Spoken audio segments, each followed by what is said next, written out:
तो मैं जो नाम जब बताता हूं उससे साधक की कुंडलिनी जागृत हो जाती है।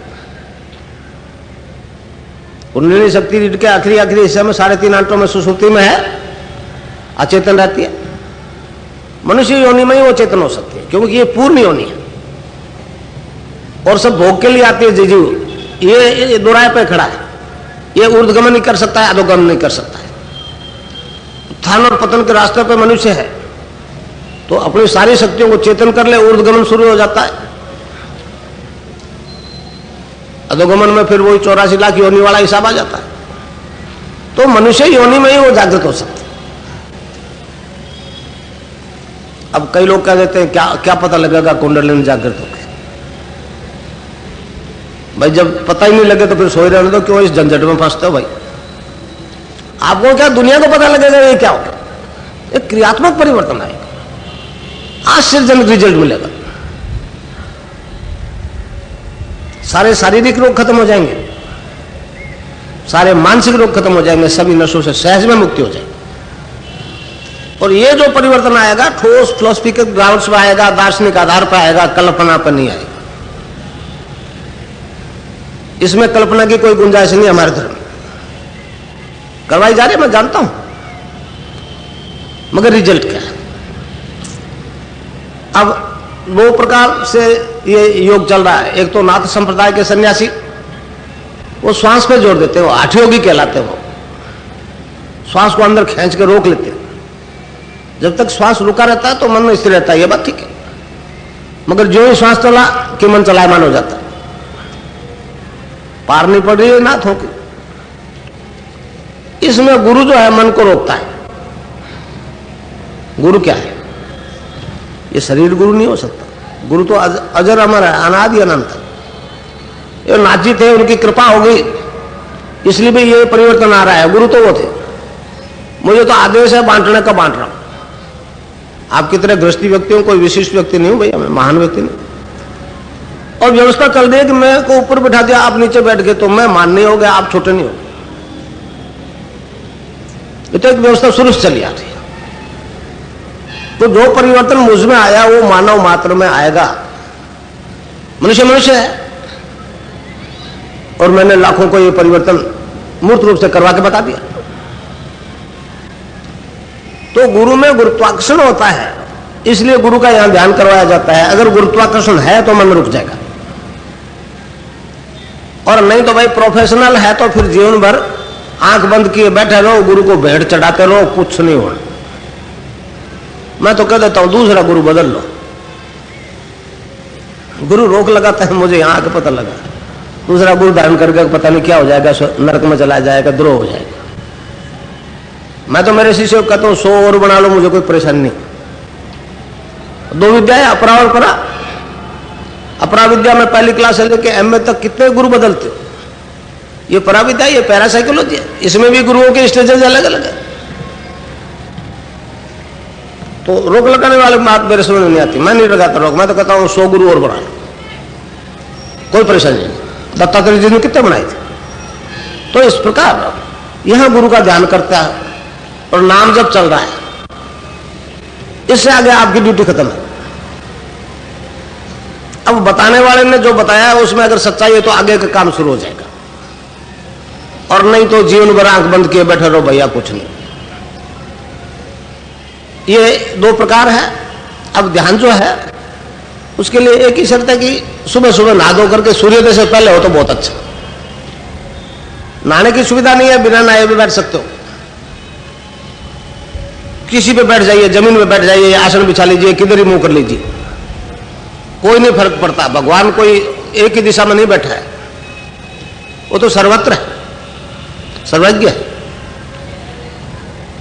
और शेर की खाल बिछाओ कि कुछ आसन बिछाओ कि मृग की खाल बिछाओ, उसमें बैठा है भगवान घुसावा, जो आपको ऊपर बैठते ही मिल जाएगा। ये तो सब कर्मकांड जो टोटके हैं, मेरे को इसमें कोई सच्चाई नहीं नजर आती। कहीं बैठ जाइए और नाम जब चालू है, आंख बंद कर लो और गुरु को यहां देखो। अब क्या होगा उससे?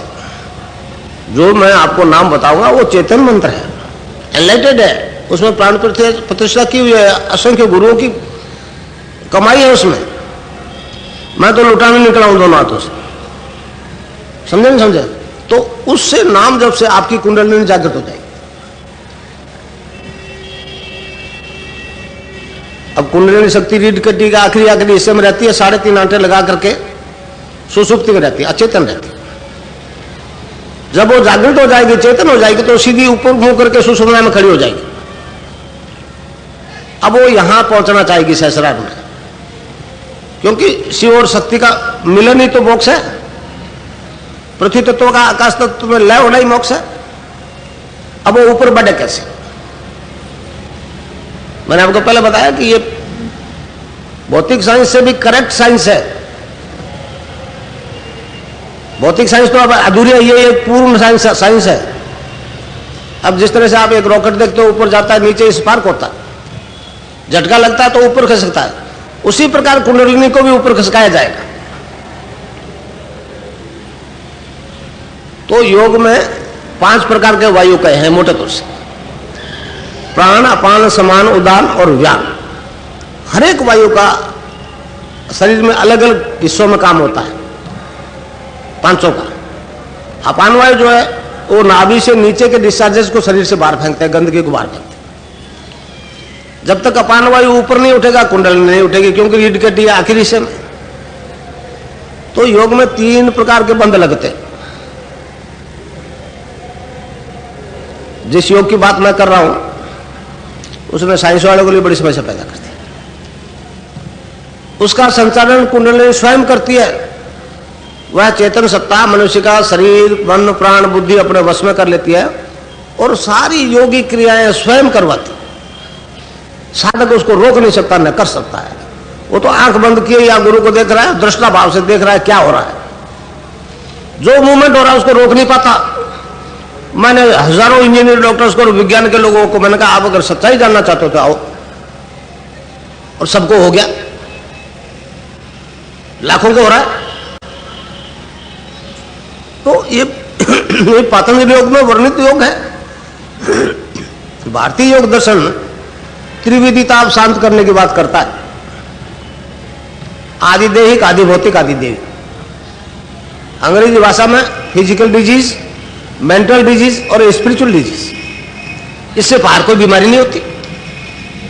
तो कोई भी रोग ऐसा नहीं है जिससे भारतीय योग दर्शन में क्योर करने की शक्ति नहीं। आज जो योग करवाया जा रहा है वो तो शारीरिक कसरत है, और इस आज जो योग करवाया जा रहा है उससे तो ये ऑर्थोपेडिक सर्जन जो फिजियोथेरेपी बताते हैं वो ज्यादा करेक्ट है इन योग सिखाने वालों से। वो योग नहीं है। योग का संचालन कुंडलिनी करेगी। कुंडलिनी उन्हीं अंगों का मूवमेंट करेगी जो आपके पूर्ण रूप से काम नहीं कर रहे। उन्हीं अंगों का योग करवाएगी जो अंग बीमार है, प्रॉपरली फंक्शन नहीं कर रहे। इसलिए हर एक साधक को अलग अलग योग होता है।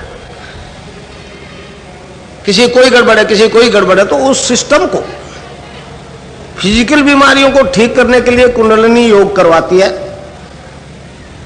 और जब तक वो सिस्टम बिल्कुल स्वस्थ नहीं हो जाता है तब तक वो ऊपर नहीं बढ़ती। तो इस प्रकार आप ध्यान करोगे, ध्यान की स्थिति में योग होगा, चलते फिरते नहीं होगा। आपकी इच्छा के विपरीत कुछ काम नहीं, घबराने की जरूरत नहीं। हाँ, योग जब होता है तो देखने वाला होता है घबरा जाता, पता नहीं इसको क्या तकलीफ होती होगी। मगर जिसको होता है उसको पूछे कैसा आनंद आता है। असली जीवन तो यहीं से शुरू होता है। तो इस प्रकार आप ध्यान करोगे, नाम जप करोगे, तो पहला बंद मूलाधार में लग जाएगा। अब अपान वायु नीचे नहीं जा सकेगा तो ऊपर उठना शुरू हो जाएगा।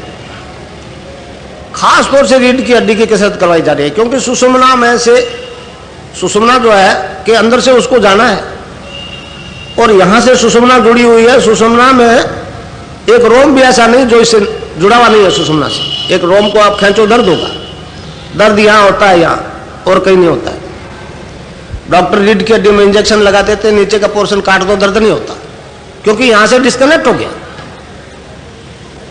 तो इस प्रकार रीढ़ की हड्डी को उसी एंगल से मोड़ा जाएगा जिस सिस्टम को उस एंगल से ठीक होना है। डायबिटीज वालों का अलग योग होता है, अस्थमा वालों का अलग होता है, गठिया वालों का अलग होता है। और जब तक वो अंग बिल्कुल स्वस्थ नहीं हो जाता, योग होता रहता। तो इस प्रकार पहला बंद लग जाएगा मूलाधार में। खास तौर से रीढ़ की हड्डी की एक्सरसाइज होगी, मगर सारा शरीर भी मूवमेंट करेगा साथ साथ, क्योंकि इंटरलिंक्ड है पूरा सिस्टम।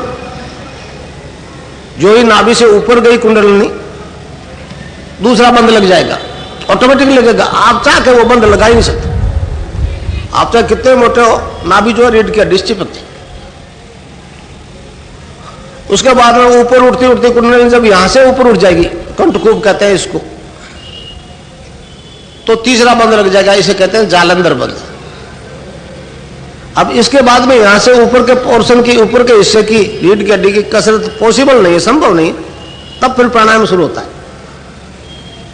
वो भी स्वतः ही, प्राणायाम भी सैकड़ों प्रकार के होता है।